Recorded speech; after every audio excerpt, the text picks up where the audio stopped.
Hey guys, my name is Aysha and welcome back to my channel.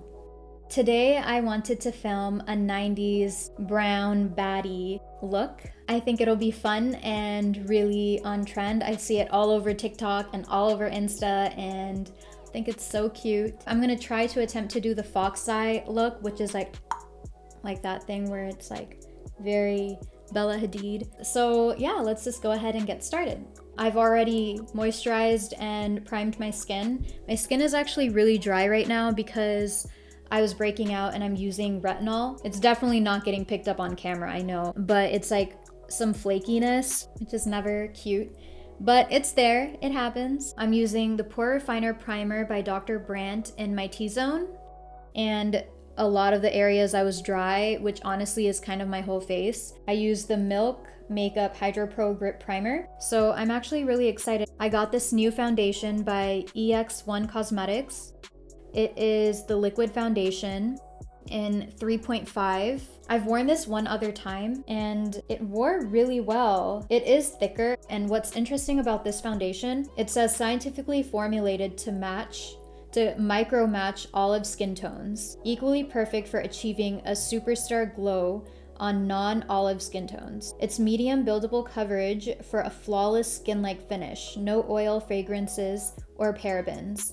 It's vegan and non-pore clogging. So this stuff seems really cool, and like I said, I've tried it and I really like the finish to it.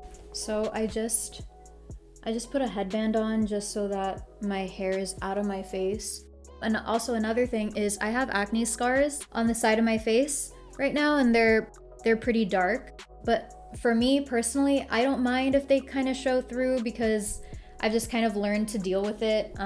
It is what it is, like I said. This really did give a really nice coverage. I don't have anything bad to say about it. So I zoomed in just a little bit. I don't want to scare anybody just yet. So usually when you have dry patches on your skin and you put foundation on, it becomes kind of scaly, but this isn't that bad. Like, I'm not mad at it. And I don't think it looks cakey at all.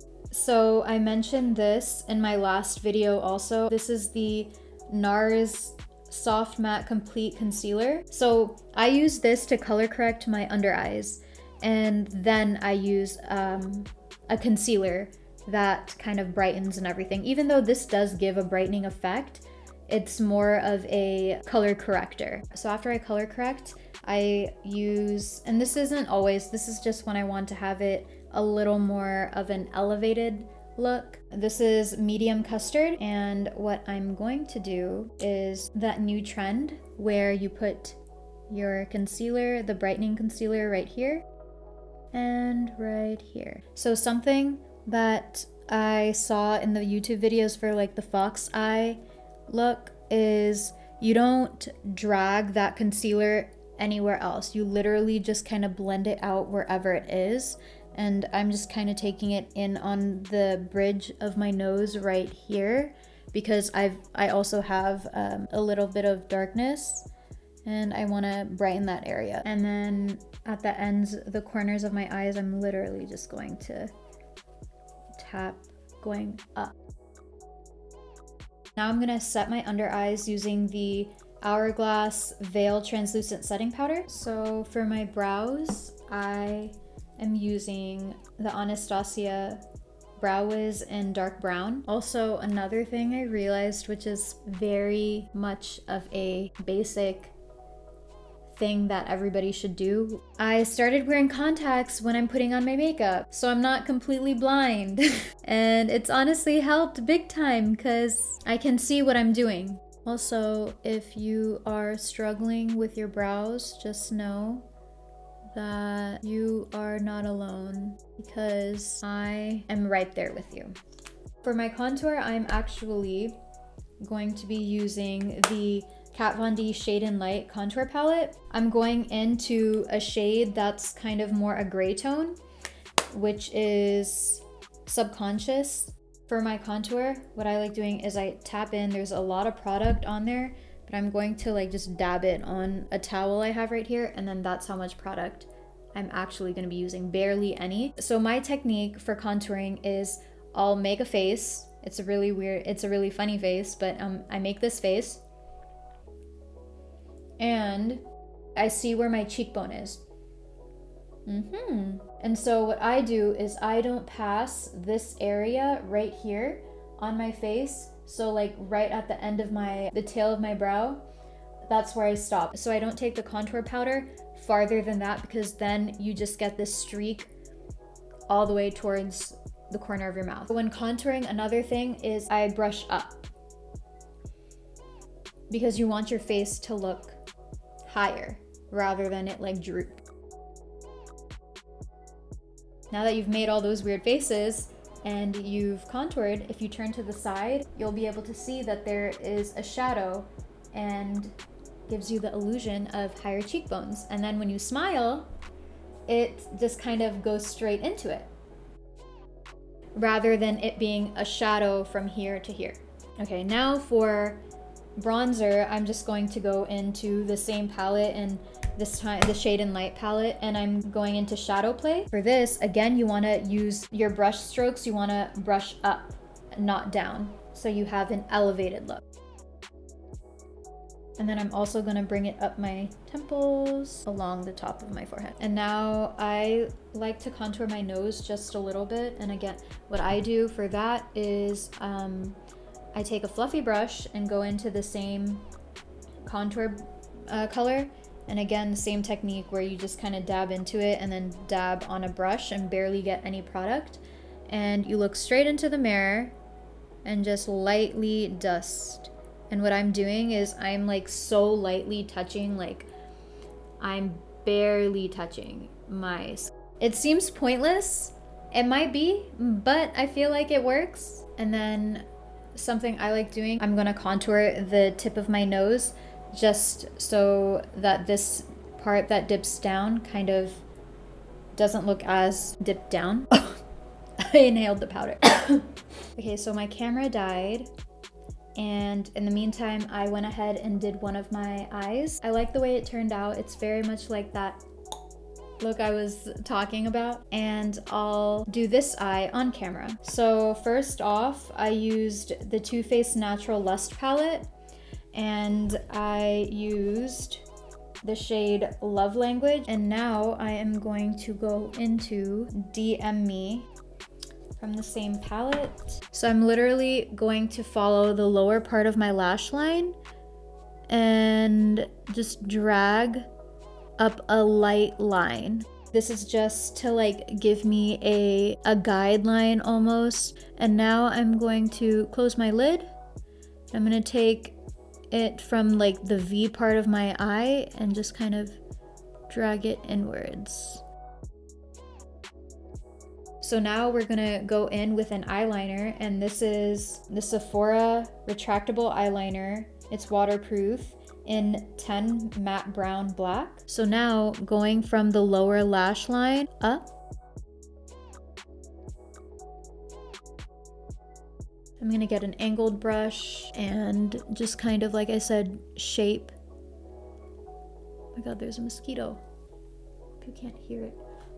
So now I'm just going in just to like my pupil area. I'm not gonna go in further than that. Get it as similar as possible. Okay, now what I'm going to do is look up and do the waterline and bring it in as close as you can to the tear duct area.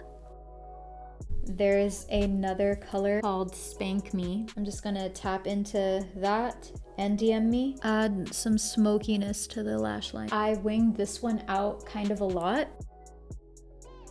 I'm gonna take another brush, go into Spank Me again, and so now for the inner corner part of the eyeliner, what you're gonna do is just scribble some on your hand because it kind of warms up the product, and then take an angled brush. You take some on the brush. For the inner corner part, what I like doing is I like push my nose over, which is really funny, but it helps big time.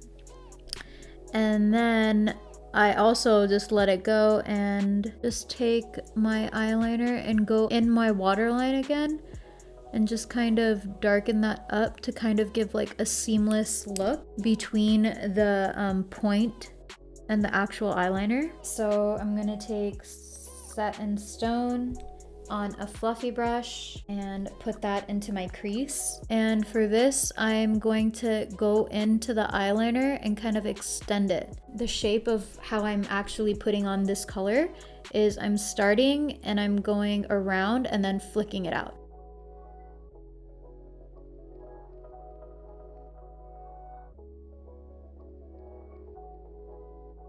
To clean up the line, the eyeliner, I'm taking a clean angled brush, rubbing it in a makeup wipe, and I'm not even taking it out of the packet so I can reuse it later too. So for blush, I'm going to use the Patrick Ta blush, and She's Passionate.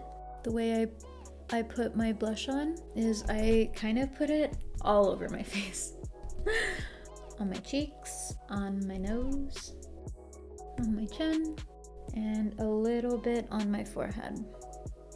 And for my highlight, I am going into the Wet n Wild highlight powder in Golden Flower Crown. So for the lips, I'm just gonna go into the Charlotte Tilbury Lip Cheat in Pillow Top. After I filled in my lips with the Charlotte Tilbury Lip Cheat, I'm going to go into the Lila Bee tinted lip oil in Be Elegant, and it's a really pretty color. This is just a sample size I got recently, and it's a really pretty brown, and it's actually really comfortable on the lips because it's an oil, so it actually feels really nice. So I just kind of blended in a little bit of the color that we put through our crease, which was Set in Stone underneath the lower lash line, and I think that's it. So guys, I think that is the finished look. I had a lot of fun making it. I hope it turned out good. So I just pulled you guys in just a little closer. I really like how it's so like snatched. I feel like it gave the illusion of, you know, the pieces of tape that they put on the sides of their face and they stick it back here and it goes. I feel like it did that, but it's just makeup, and it was a lot of fun to do. And that concludes the video. Thank you guys so much for watching, and if you stuck around this far, I hope you like, comment, and subscribe. And please let me know in the comments down below if there's something in particular you want to see, because I would love to get inspiration from you guys. And I'll see you guys next time. Bye. I painted that.